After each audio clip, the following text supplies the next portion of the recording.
Hello नमस्कार। MR7 classes में आपका एक बार फिर स्वागत है। आज हम इस वीडियो में बात करेंगे लोकसभा के बारे में।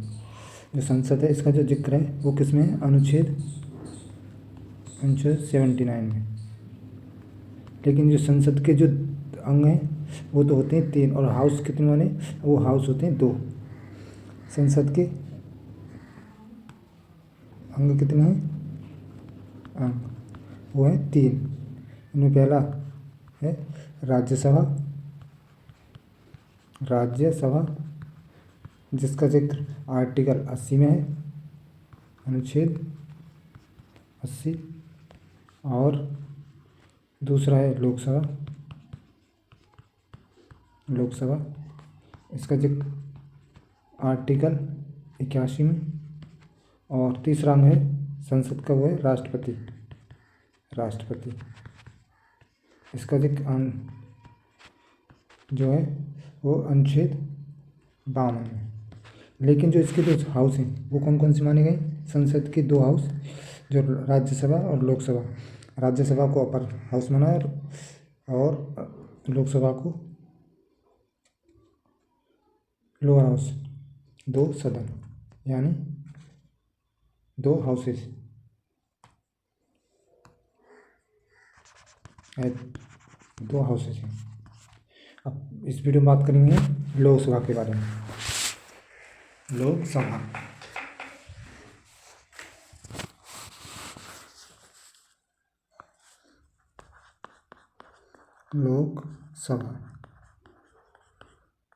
इसका जिक्र जो है आर्टिकल 81 में है। और इसे क्या कहते हैं? इसे हाउस ऑफ पीपल भी और लोअर हाउस भी है, निम्न सदन भी कहते हैं।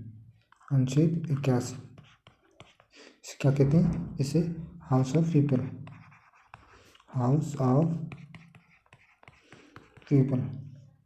क्या, और इसे लोअर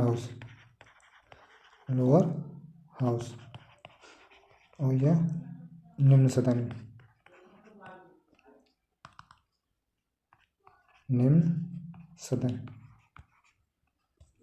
कहते हैं। इसमें जो मेंबरों की जो अधिकतम संख्या कितनी थी? वो थी 252। लेकिन जो 2 एंग्लो इंडियन जो आते थे इसमें, जो 2 एंग्लो इंडियन मेंबर, उनको क्या किया? उनको जो है 104वें संविधान संशोधन द्वारा उनको हटा दिया। तो अब अधिकतम मेंबरों की संख्या कितनी हो सकती है? वो है 550।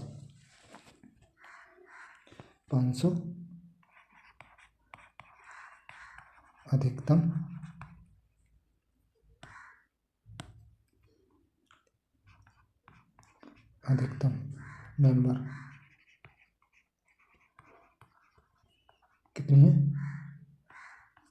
550। पहले कितनी थी? पहले थी 552। जो 2 एंग्लो इंडियन है उनको 104वें संविधान संशोधन द्वारा उनको समाप्त कर दिया। इस जो एंग्लो इंडियन के लिए आरक्षित था, एंग्लो इंडियन इंडिया थे वो उनको हटा दिया गया है। अब वर्तमान में जो इनकी संख्या है 2 एंग्लो इंडियन को हटाकर वो है 543 वर्तमान में कितनी है इन सदस्यों की संख्या? 543। अब इसको लिखेंगे जो 2 एंग्लो इंडियन हटे थे इनको हटा दिया गया, उनको नोट करके लिखेंगे। 104 में कॉन्स्टिट्यूशन अमेंडमेंट द्वारा लोकसभा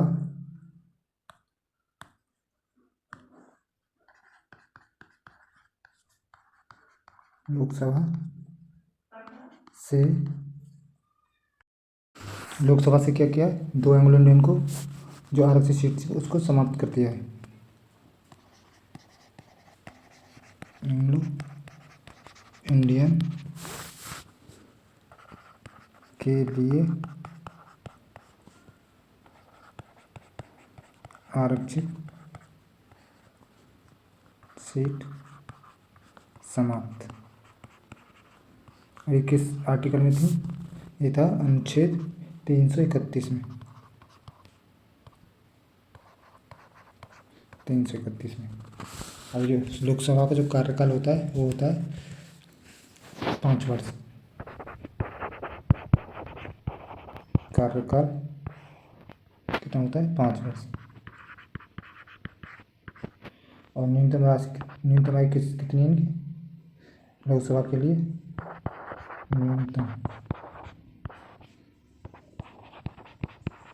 न्यूनतम आयु है 25 वर्ष।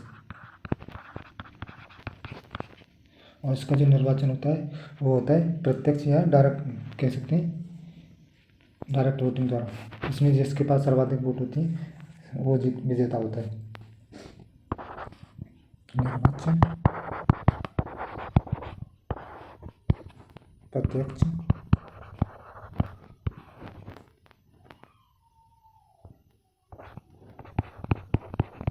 Direct voting. इसका मतलब जिसके पास सर्वाधिक वोट वाला विजेता होता है। इसमें जो लोकसभा, अब इसके बात करेंगे लोकसभा का अध्यक्ष कौन होता है? होता है स्पीकर। और इसका जो जिक्र है वो अनुच्छेद 93 में है, 93। लोकसभा का अध्यक्ष कौन है? वो होता है स्पीकर।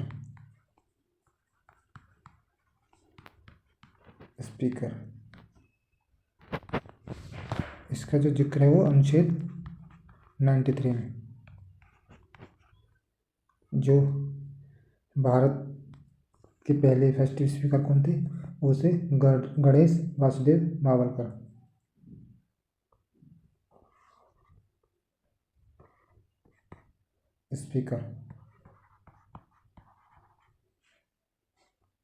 स्पीकर यानी फर्स्ट स्पीकर कौन थे?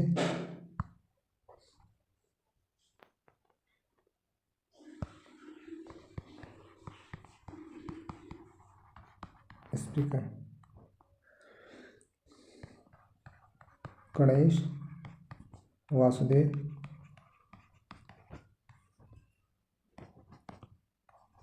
मावलकर।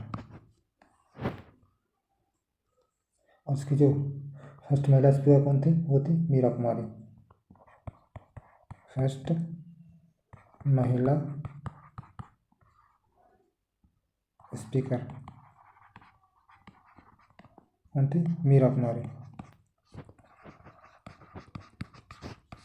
अब बात करेंगे कि इसके लोकसभा जो स्पीकर है इसके कुछ महत्वपूर्ण बिंदु की जो लोकसभा के लेकर हैं कि लिखेंगे कोई विधेयक धन विधेयक है, इसका डिसाइड कौन करता है? इसका डिसाइड करता है स्पीकर। कोई विधेयक धन विधेयक है या नहीं, इसका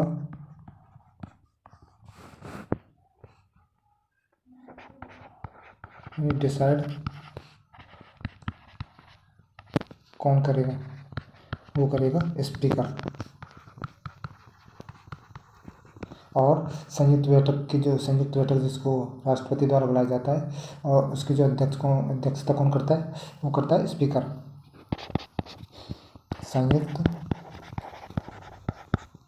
संयुक्त बैठक के अध्यक्ष कौन होते हैं? जिसमें संयुक्त बैठक होती है उसके होते हैं स्पीकर। और इसको जो बुलाने का अधिकार है संयुक्त बैठक को बुलाने का अधिकार वो है राष्ट्रपति को। बुलाता राष्ट्रपति है लेकिन इसका जो अध्यक्षता करता है वो स्पीकर करता है। अविश्वास प्रस्ताव जो है वो केवल किस में आता है? वो केवल लोकसभा में आता है। और इसके लिए अविश्वास प्रस्ताव के लिए क्या होता है? जो 50 सांसद हैं उनका समर्थन जरूरी होता है। अविश्वास प्रस्ताव किस में आता है? ये केवल लोकसभा में आता है। केवल लोकसभा में, और इसके लिए क्या होता है, 50 सांसदों के समर्थन का जरूरी है। जो हम अविश्वास प्रस्ताव लाते हैं किसी के खिलाफ, तो उसके लिए 50 सांसदों का समर्थन होना जरूरी है।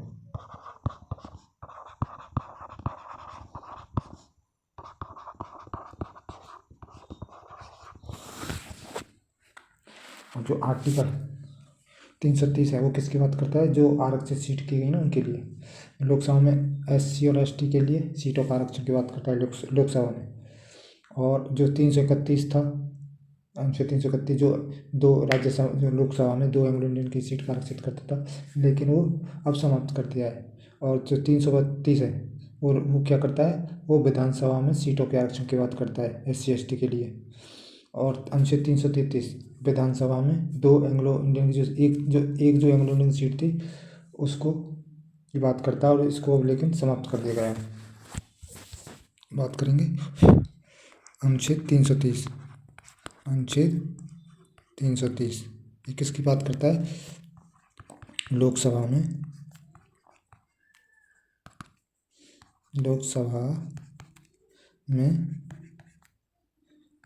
अनुसूचित जाति और अनुसूचित जनजाति की सीटों का आरक्षण के बारे में, सीटों के आरक्षण के लिए, सीटों के लिए। और अनुच्छेद 331 ये किसकी बात करता है, जो क्या बोलते हैं, लोकसभा में जो एंग्लो इंडियन की 2 सीटें थी उनके बारे में। लेकिन इनको अब 104वें संविधान संशोधन द्वारा इनको हटा दिया गया है। लोकसभा में 2 एंग्लो इंडियन सीट, जिसको अब ये समाप्त कर दिया गया है। अब बात करेंगे जो नया संसद भवन बना और पुराने के बारे में। सबसे पहले बात करेंगे पुरानी संसद के बारे में।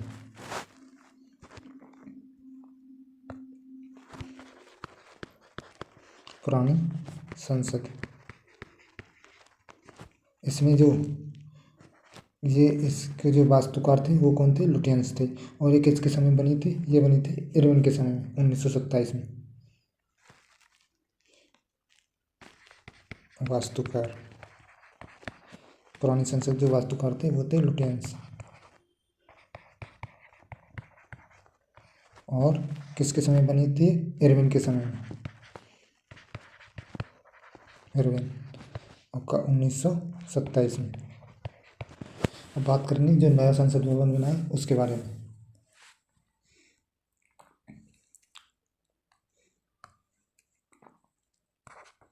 नया संसद भवन, इसका जो शिलान्यास है वो हुआ था 10 दिसंबर 2020। शिलान्यास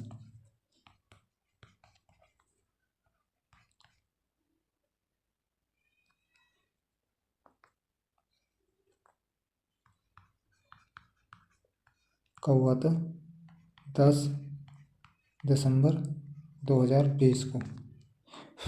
लेकिन जो इसका उद्घाटन हुआ था वो होता सावरकर की जयंती पर 28 मई 2023 को। 28 मई 2023 को किसकी, VD सावर जी की जयंती पर।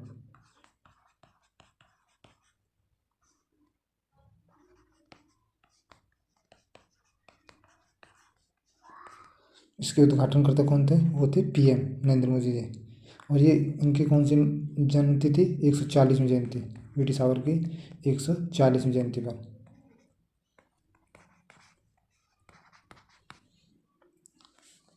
उद्घाटनकर्ता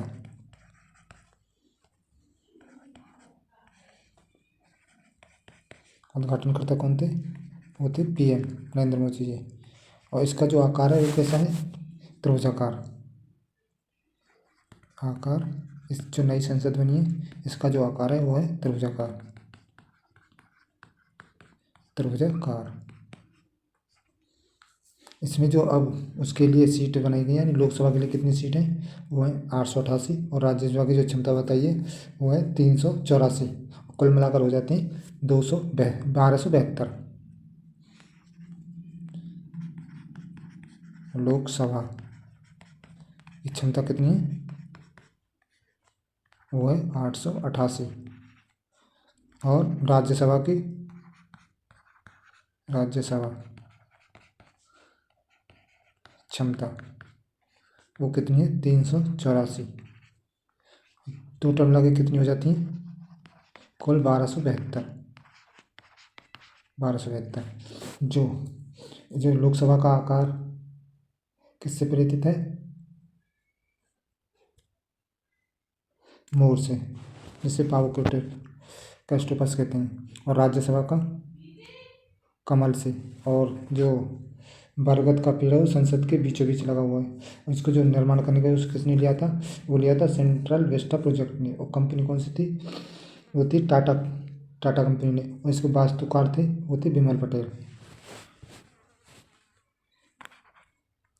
लोकसभा का आकार प्रेरित किससे प्रेरित है, मोर, जिसका वैज्ञानिक नाम क्या है, पावो क्रिस्टोपस। और जो राज्यसभा का है कमल।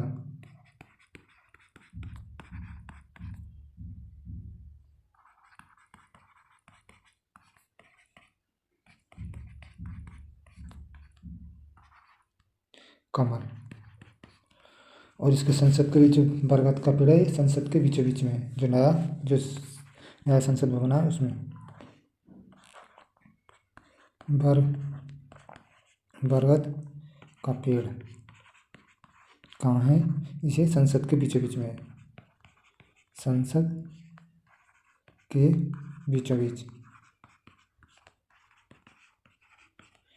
अब इसके निर्माण के बारे में बात करेंगे। इसका जो निर्माण है वो कौन से प्रोजेक्ट को किसने लिया है, वो है सेंट्रल वेस्टा प्रोजेक्ट के आधार पर इसका निर्माण हो रहा है। प्रोजेक्ट कौन सा है, सेंट्रल वेस्टा प्रोजेक्ट। और इसकी कंपनी कौन सी है, वो है टाटा कंपनी द्वारा बना, टाटा कंपनी। और इसके जो वास्तुकार हैं वो कौन है, बिमल पटेल। नई संसद भवन के वास्तुकार वो है बिमल पटेल।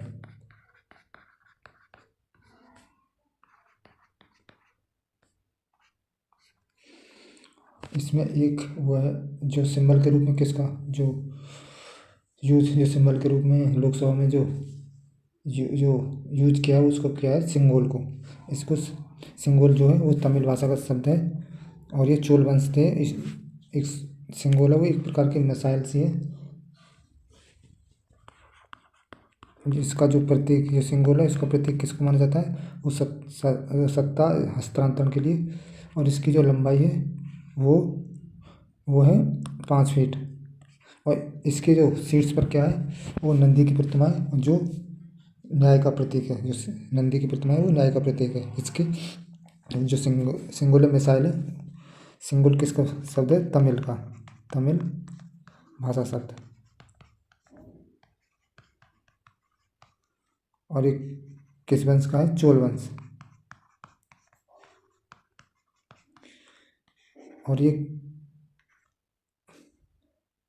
और ये सत्ता हस्तांतरण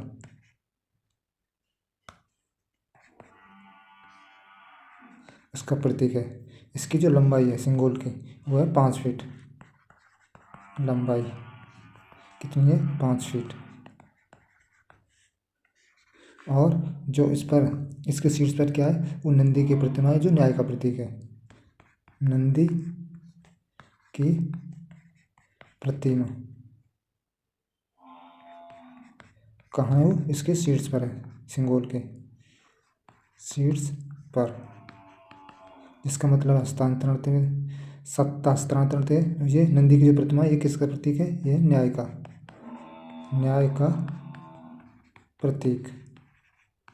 तो ये कुछ बात थी हमारे लोकसभा और उसके संसद भवन को लेकर। अब अगले लेक्चर में बात करेंगे हम CAG के बारे में। तो मिलते हैं नेक्स्ट वीडियो में। देखते रहिए हमारे 7 क्लासेस।